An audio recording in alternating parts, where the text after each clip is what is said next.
Hi, I'm Paula Trickey. For 5 years, I played the role of Police Sergeant Corey McNamara on the TV series Pacific Blue. As a cop on screen, I had all sorts of protective gear, from body armor and police baton to sidearms. As an actress in real life, bulletproof vests and a duty belt aren't very practical. But like many people, I certainly feel the need for an effective, safe, and convenient means of personal protection. Tonight we'll explore together a life-saving technology that is deployed by over 10,000 police agencies in 40 countries. That technology, Taser neuromuscular incapacitation, is also available to you for personal protection, giving us all the option to protect ourselves without taking someone else's life in the process. And if you've got kids around the house, Taser devices can be a really smart choice for personal protection. The purpose of this video is to provide you with the theory and practical training necessary to effectively and safely operate your Taser personal protection device. Please watch this video in its entirety before you attempt to operate your Taser device, as there are important safety considerations you need to be aware of before using it. This video will cover the specific operation of the Taser C2, the Taser X26C, and the Taser M18. Later in the training, you may select a more specific information on the particular device you have purchased. For most of the video, we will talk about the Taser devices in general, covering information that applies to all three systems. When we are talking about the general features that apply to all Taser devices, we may show examples with one unit or another for illustrative purposes. Also, we will review how to activate your Taser device, which requires that you complete a felony background check to help prevent this powerful technology from falling into the wrong hands. The Taser X26C and the C2 devices will not function until you have passed the background check and entered an activation code. Behind me is Taser's headquarters in Scottsdale, Arizona, a 100,000 square foot state-of-the-art research and manufacturing facility.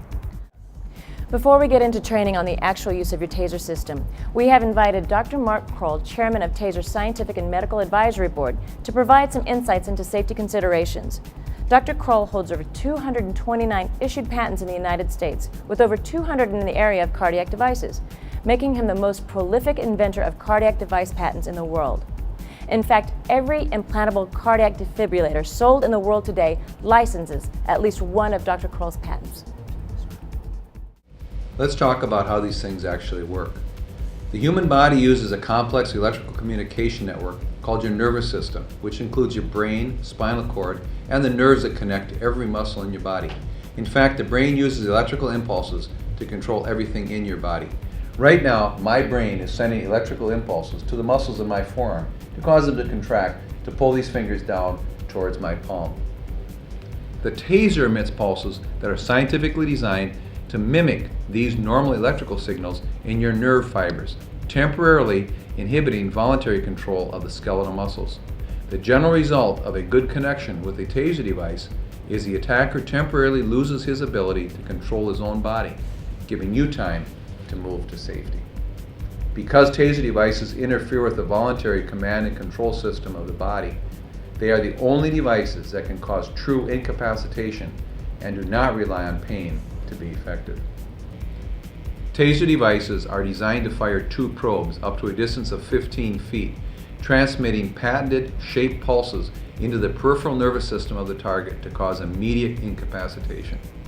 Taser impulses can infiltrate the human neural network from a hit anywhere on the body, making it easy to use with minimal training. The most common question we hear is, how can 50,000 volts be safe? The answer is actually very simple. You may have heard it's not the voltage, it's the electrical current, or amps, that are dangerous to the body, and this is very true. In fact, a static shock from a doorknob on a dry winter day can exceed 35,000 volts. When it comes to high voltage, the volts only tell you how far a spark can jump. 50,000 volts is the voltage necessary to jump through 2 inches of clothing. Actually, only about 400 volts enters the body from a Taser device pulse. And the pulses are each so microscopically short, like static shocks, that the average current, the amps, is too low to be dangerous.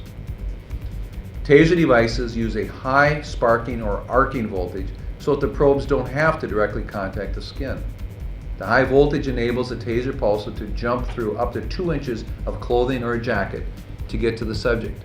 Because of this high voltage, the Taser darts only have to get within this combined 2 inches of the skin.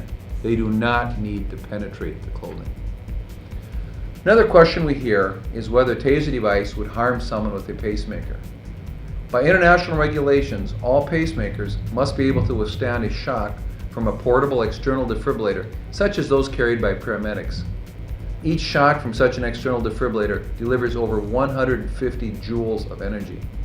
Each pulse from a Taser C2 delivers less than 0.4 of a joule of energy, or less than 0.3% of that delivered by a defibrillator. Thanks to this safety standard, pacemakers can withstand much greater shocks than a battery-powered Taser device can possibly deliver.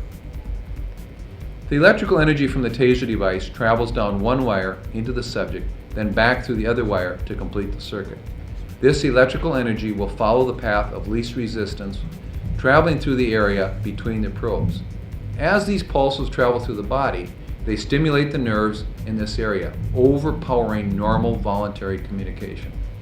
The noise from these stimulated nerves is then carried throughout the body.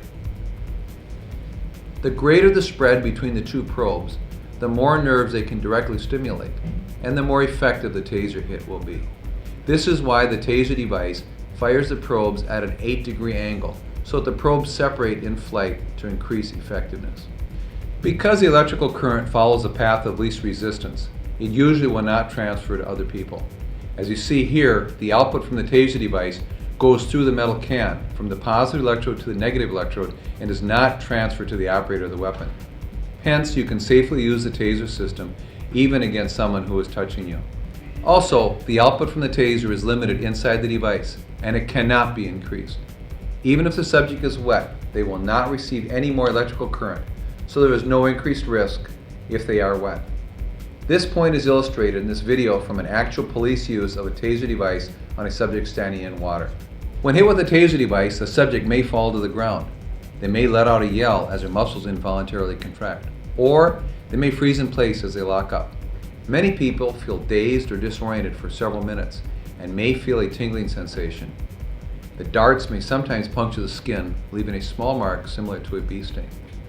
Or if hit in the eye, as with many projectiles, the Taser device could cause serious injury or even the loss of the eye. Accordingly, the Taser device is not a toy, but rather a serious self-defense system and should not be deployed without valid, lawful reason.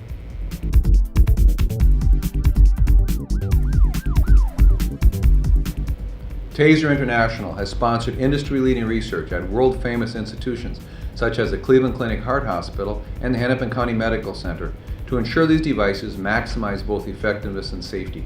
In fact, there are numerous studies of Taser devices which have found that the risk of death or injury from a Taser device is lower than from just about any other self-defense option.